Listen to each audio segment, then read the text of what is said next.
PrEP is just one of the many tools that can help us achieve those targets set by the UN of ending AIDS by 2030. So how are we doing at meeting those targets, especially with cross-sector collaborations focused on achieving health equity?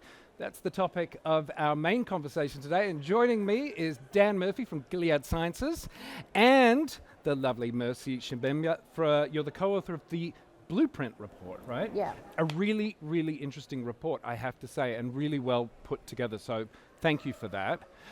Dan, as I said, you know, we've got these targets and they're coming fast.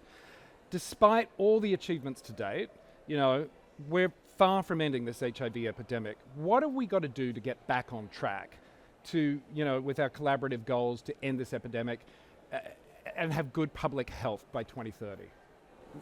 Great question, thank you for that. No pressure. No, we have come a long way. Let's not forget that. The progress that's been made over the last 35 years has been extraordinary, really. But, there is a big but here, I'm afraid.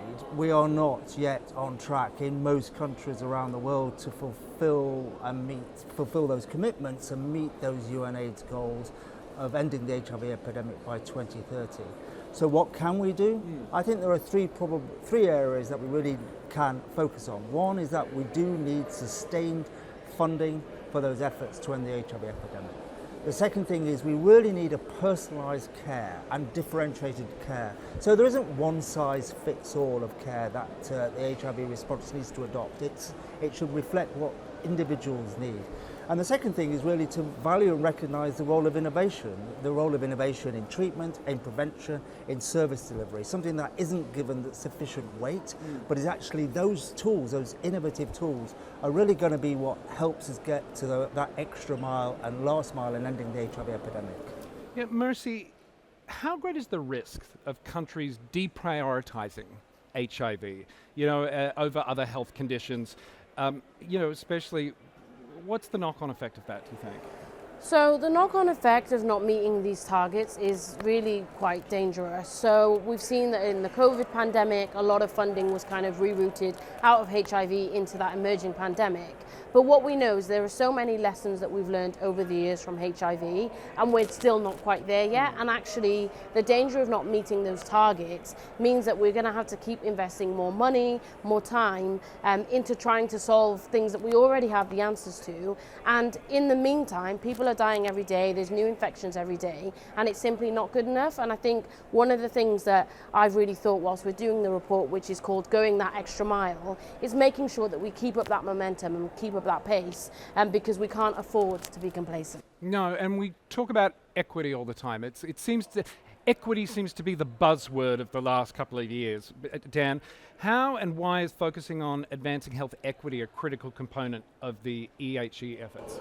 I mean, I think if you look at the UNAIDS targets, if you look at the progress and where we are with the HIV epidemic, the fact is that there are key populations that just aren't getting the access to care and treatment that they need to get and are disproportionately impacted. And frankly, we're also seeing in country after country either legislation or policy which is discriminating against some of those key populations, which in itself is then inhibiting their access to prevention, to treatment and to services. So until we break down those barriers to care that those key populations are suffering from, we aren't going to reach those efforts and those goals to end the HIV epidemic.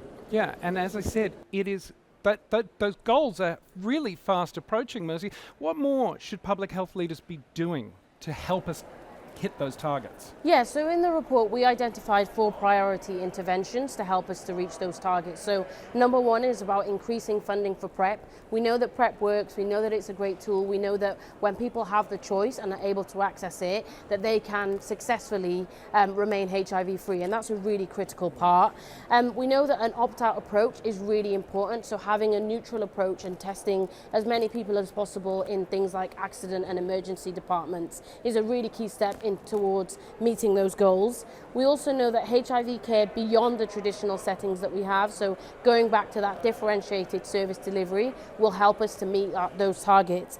And finally, we know that we need to define and properly measure quality of life for people. So there are so many people who are just surviving with HIV, and actually what we need to do is think about a world beyond that where people are really enabled.